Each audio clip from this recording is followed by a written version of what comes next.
পাতুলিয়া পঞ্চায়েতের উদ্যোগে কঠিন বর্জ্য ব্যবস্থাপনা প্রকল্পের শুভ উদ্ঘাটন করলেন কৃষি ও পরিদর্শীয় মন্ত্রী শোভনদেব চট্টোপাধ্যায়।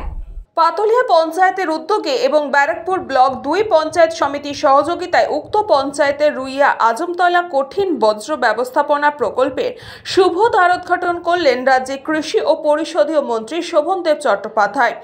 উদ্বোধনী অনুষ্ঠানে মন্ত্রী ছাড়াও হাজির ছিলেন ব্যারাকপুর 2 পঞ্চায়েত সমিতির সভাপতি প্রবীর রাজবংশী, পাতুলিয়া পঞ্চায়েত প্রধান তপতি দাস বিশ্বাস, শিউলি পঞ্চায়েত প্রধান অরুণ ঘোষ, পাতুলিয়া পঞ্চায়েতের উপপ্রধান কিশোর বৈশ্য, ব্যারাকপুর অন্যান্য পঞ্চায়েতের সদস্যরা।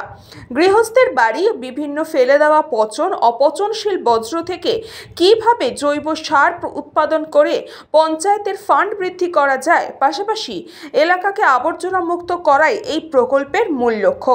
পাতুলিয়া পঞ্চায়েতে এহেন উদ্যোগে ভূয়সী প্রশংসা করলেন কৃষি ও পরিষদীয় মন্ত্রী শোভনদেব চট্টোপাধ্যায়।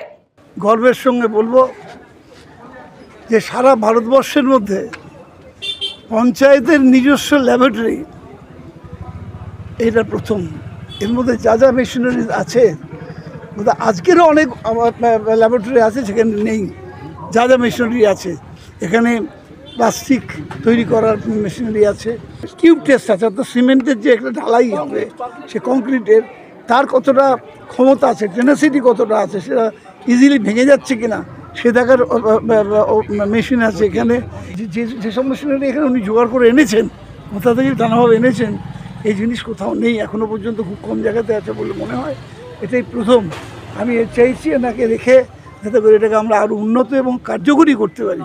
এই সবটা এখনও কার্যকরী হয়নি, এটাকে কার্যকরী করতে পারি।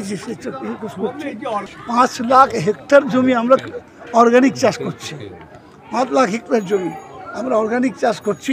কিন্তু এখনও চাষিদের মধ্যে একটা প্রবণতা আছে ইনঅর্গানিক সার দিয়ে চাষ করার। ওরা মনে করে অর্গানিকে হয়তো উৎপাদন কমে যেতে পারে। সেটা অনেকে চ্যালেঞ্জ করছে, যারা যে অর্গানিক করছে তারা যে অনেকেই চ্যালেঞ্জ করছে যে আমরা দেখিয়ে দেবো যে অর্গানিক ইনঅর্গানিকের মধ্যে পার্থক্য নেই, সমান তারা উৎপাদন দিচ্ছে। প্রোডাকশানটাই তো চাষির কাছে সবচেয়ে বড় কথা। ও তো চাষ করবে না, আমিও করবো না, চাষি করবে। চাষি ভয় পায় যদি আমি অর্গানিক সার দিই তাহলে আমার বেশি উৎপাদন হবে, এই ইনঅর্গানিক সার দিই তাহলে বেশি উৎপাদন হবে।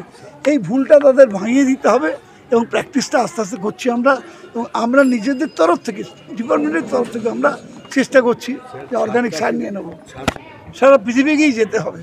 যেমন আজকাল কবিরাজি ওষুধের ডিমান্ড বেড়েছে না, ঠিক তেমনি আলটিমেটলি অর্গানিকের দিকেই যেতে হবে। কিন্তু সেটা কৃষককে বোঝাতে হবে এবং সেই ধরনের অর্গানিক সার তৈরি করতে হবে যাতে করে কৃষক উপকৃত হয়। কৃষক মারা যাবে আর আমরা অর্গানিক চাষ করবো, তা তো হবে না। বলরাম বসুর রিপোর্ট, নিউজ বঙ্গ টাইম।